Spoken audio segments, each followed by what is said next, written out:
What a blessing to spend a few minutes together observing the day that Christ died for us. This is a story that transcends all pain, all war, all sorrow, all grief, all illness. Everything pales in comparison to this story. And so let's spend some time together reflecting on our story.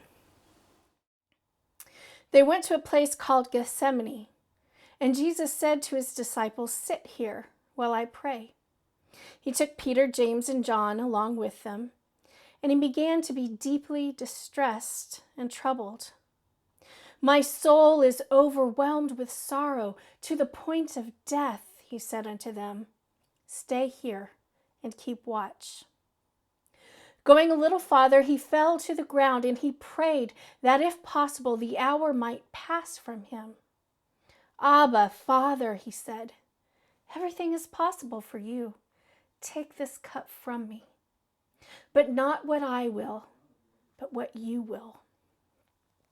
Then he returned to his disciples and found them sleeping. "Simon," he said to Peter, "are you asleep? Couldn't you keep watch for 1 hour? Watch and pray so that you will not fall into temptation. The spirit is willing, but the flesh is weak." Once more he went away and he prayed the same thing. When he came back, he found them sleeping because their eyes were heavy. They did not know what to say to him. Returning a third time, he said to them, "Are you still sleeping? Enough! The hour has come. The Son of Man is delivered into the hands of the sinners. Rise, let us go. Here comes my betrayer."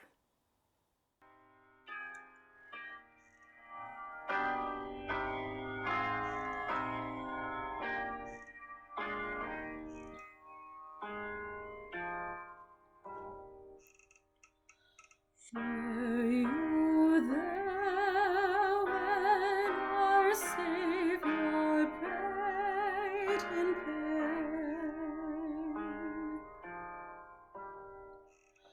Were you there when our Savior prayed in pain?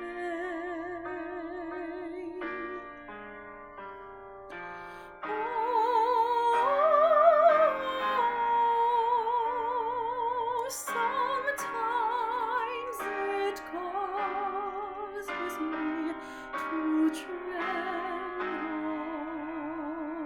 tremble, tremble. Were you there when our Savior prayed in pain?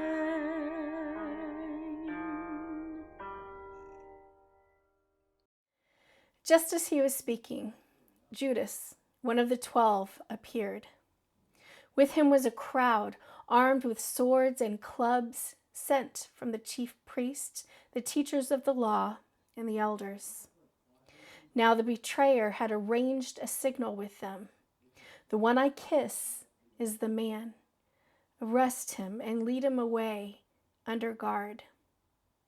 Going at once to Jesus, Judas said, "Rabbi," and kissed him. The men seized Jesus and arrested him. Then one of those standing near drew his sword and struck the servant of the high priest, cutting off his ear. "Am I leading a rebellion," said Jesus, "that you have come out with swords and clubs to capture me? Every day I was with you, teaching in the temple courts, and you did not arrest me. But the scriptures must be fulfilled." Then everyone deserted him and fled. A young man, wearing nothing but a linen garment, was following Jesus. When they seized him, he fled naked, leaving his garment behind. Were you there when they bound our Lord in chains?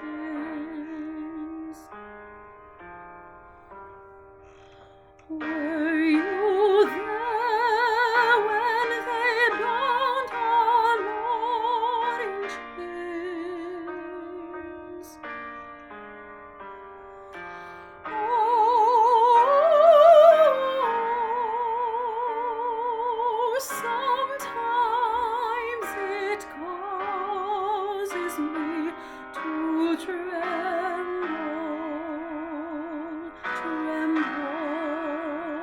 tremble.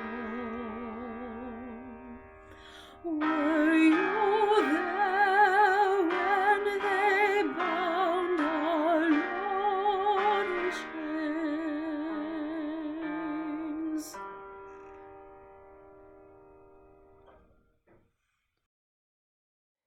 They took Jesus to the high priest, and all the chief priests, the elders, and the teachers of the law came together. Peter followed him at a distance, right into the courtyard of the high priest. There he sat with the guards and warmed himself by the fire. While Peter was below in the courtyard, one of the servant girls of the high priest came by. When she saw Peter warming himself, she looked closely at him. "You were with the Nazarene Jesus," she said. But he denied it. "I don't know or understand what you're talking about," he said, and went out into the entryway. When the servant girl saw him there, she had again crossed those standing around. "This fellow is one of them." Again he denied it. After a little while, those standing near said to Peter, "Surely you are one of them. You are a Galilean." He began to call down curses. He swore to them, "I don't know this man you're talking about." Immediately the rooster crowed the second time. Then Peter remembered the word Jesus had spoken to him. "Before the rooster crows twice, you will disown me 3 times." And he broke down and wept. Were you there when Peter turned his back?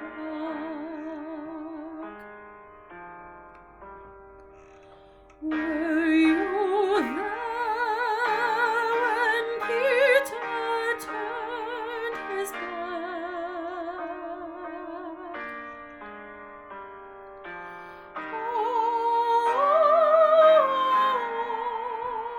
Oh, sometimes it causes me to tremble,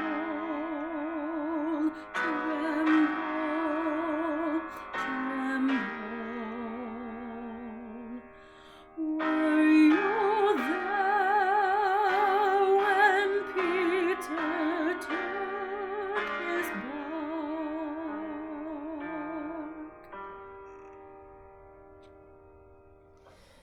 Very early in the morning, the chief priests and the elders and the teachers of the law with the whole Sanhedrin made their plans. So they bound Jesus, led him away, and handed him over to Pilate. "Are you the king of the Jews?" asked Pilate. "You have said so," Jesus replied. The chief priest accused him of many things. So again Pilate asked him, "Aren't you going to answer? See how many things they are accusing you of?"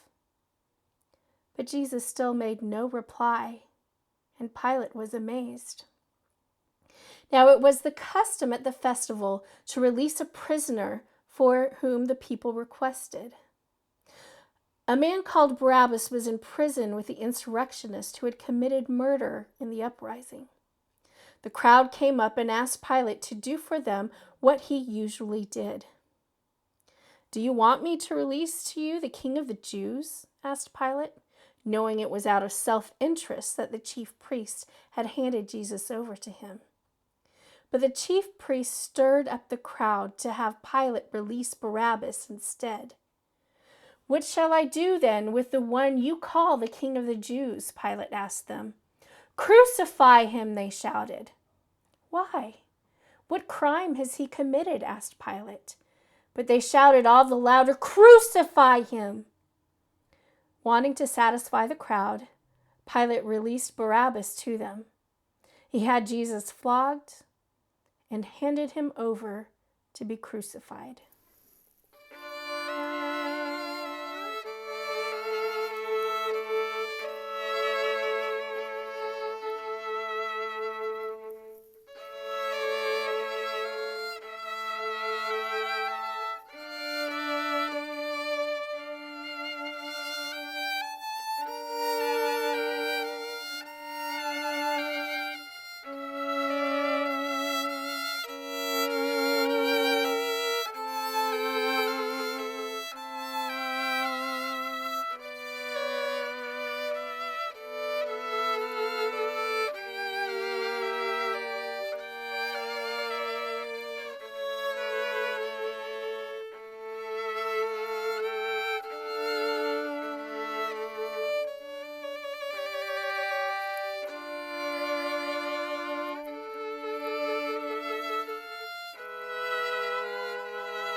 The soldiers led Jesus away into the place, that is the praetorium, and called together the whole company of soldiers. They put a purple robe on him, then twisted together a crown of thorns and set it on him.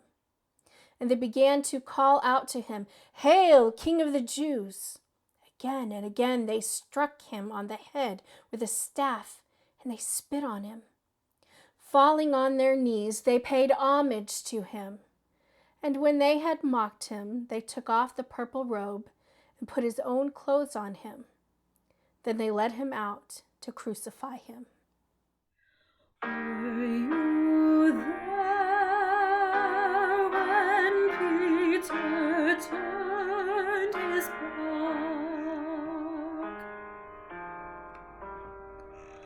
Were you there when Peter turned his back?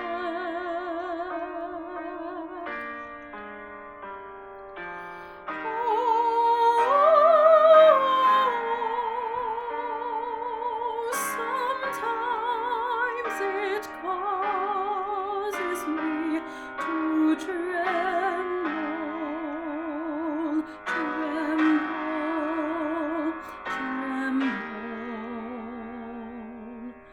Were you there when Peter turned his back?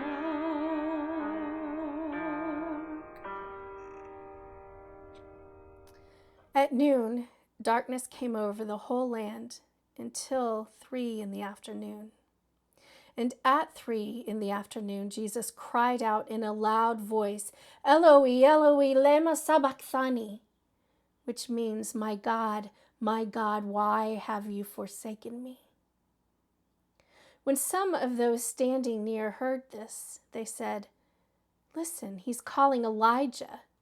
Someone ran, filled a sponge with wine vinegar, put it on his staff, and offered it to Jesus to drink. "Now leave him alone. Let's see if Elijah comes to take him down," he said. With a loud cry, Jesus breathed his last. Were you there when they crucified my Lord?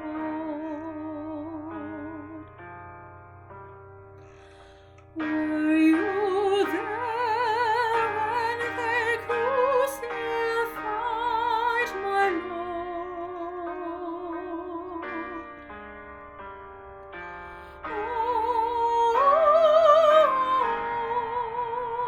Oh, sometimes it causes me to tremble, tremble, tremble. Were you there when they crucified my Lord?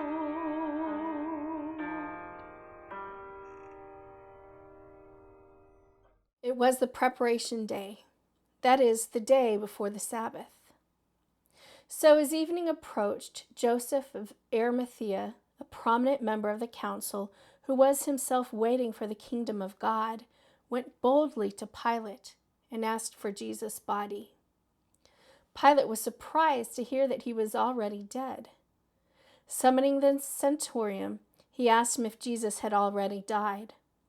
When he learned from the centurion that it was so, he gave the body to Joseph. So Joseph brought some linen cloth, took down the body, wrapped it in the linen, and placed it in a tomb cut out of rock. Then he rolled a stone against the entrance of the tomb.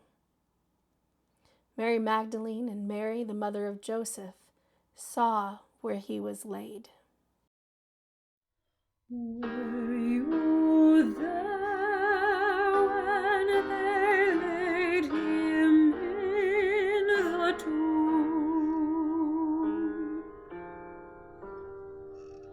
Were you there when they laid him in the tomb?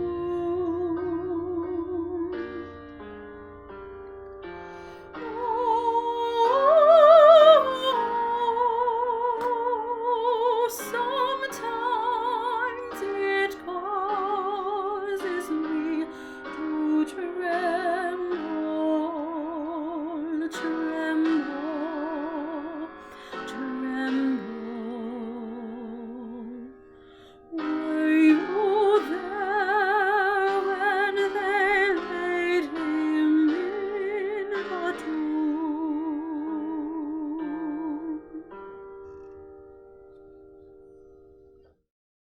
With a loud cry, Jesus breathed his last.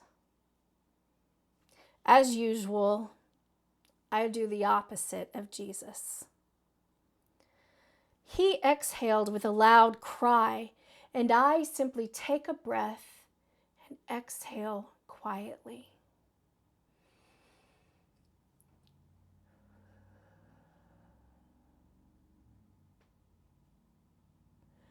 I feel the gravity of the moment when Jesus took his last breath, and I'm speechless. As I await Sunday, there is nothing left for me to do but sit, reflect, and hope for the Lord.